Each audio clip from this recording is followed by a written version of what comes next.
What do other people think of you? And how much do you let that impact the decisions you make? I want to share a story with you that at the time was the absolute lowest point in my life.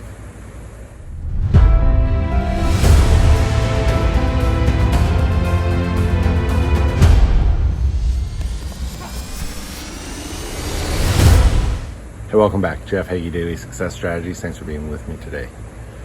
What other people think of us is such a powerful tool to either help us accelerate forward or to hold us back. I was talking with someone just yesterday that they've got this idea for this side hustle that after learning about it, I thought, it's really a great idea. I think you could be very successful with it. So why haven't you done it? The reason they haven't pulled the trigger on it isn't because they need more capital, isn't because they don't know how to do it. It's none of those things. It's they're nervous about what other people are going to say. They're nervous about what their family will say. They've got a great job, but they don't love it.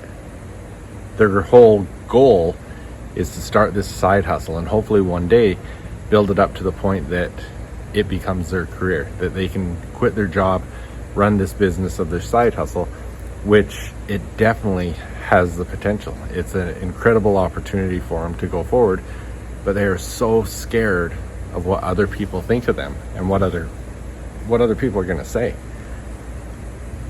I want to share a story with you that when this happened, it was the lowest point of my life. I look back now and it's comical, but at the time it was really tragic to me. So, growing up, Michael Jordan was always my hero. I remember at one point, probably in junior high or high school, I had over 300 pictures of him on my walls in my bedroom. I still have a signed jersey and posters up in my game room upstairs, but I knew everything about Michael Jordan. I watched every game. I knew all his stats. I was just a big fan. I still wear the Jordans. When my kids got a little bit older and they were both really into basketball, which I loved, there was an opportunity. My brother called me one time and he said, "Hey, Michael Jordan's got a camp down in California." We lived in Canada at the time. I think he could have told me Michael Jordan has a camp in Russia, and we would have figured out how to get there. Was it because I thought this is going to be the best camp to make my kids better? No, I wanted to go to Michael Jordan's camp. And so we went, took our kids. It was a good camp. It was 12 hours a day. They learned a lot. Michael Jordan was there for a good portion of it every day. The kids got to interact with him, got to meet him, all those sort of things. It was really cool. I think it was the second year that we took him there. There was one day he was sitting there teaching all these kids about shooting foul shots.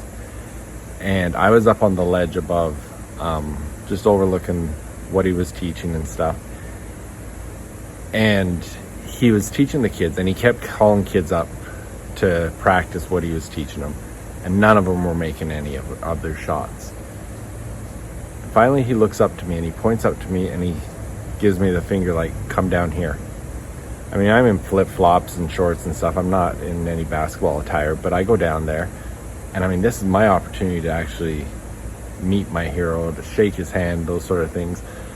So needless to say, even as an adult, my heart was pounding. I was pretty excited. I go down there, shake his hand, and he says, "Which team is your kid on?" And at the time, it was just my daughter that was there.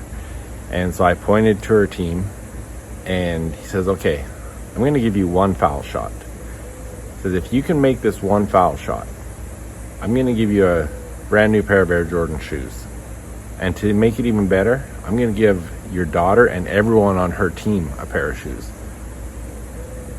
My daughter was like, "This is awesome. My dad's a great foul shooter. We're going to win shoes." And, it was all exciting and whatnot.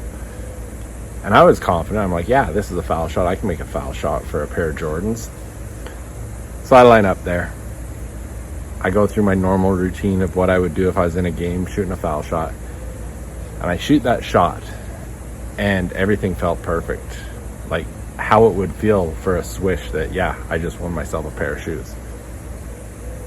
And I airballed it. I didn't even hit the rim. And Michael Jordan laughed at me. And in all seriousness, I was in a state of depression for the next couple days. I just airballed a foul shot in front of my hero. I just had him laugh at me because I airballed a foul shot. And it really did. It bothered me for quite a while. I wouldn't even talk about it. In fact, I was so upset about it. My daughter, who had filmed the whole thing on her iPhone, afterwards, I says, let me see that. I want to see that. And she says, you were so upset about it, I deleted it. I mean, fortunately, when I was up top, I had a camera with me and I handed it to a lady next to me and said, hey, can you take some pictures? And so she took some pictures of me with Michael Jordan and stuff. But I don't know what was, I wasn't upset about not winning the shoes. I was upset that I airballed in front of my hero. I was upset. I don't know if I was upset about what he thought or anything like that. But, a lot of the times we are so concerned and worried about what other people think.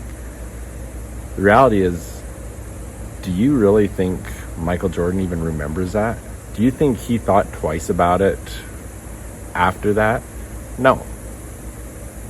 And instead of looking at it as, I just had the cool opportunity to go out on the court and shoot around with Michael Jordan, to shake his hand, get to meet him, make him laugh at me.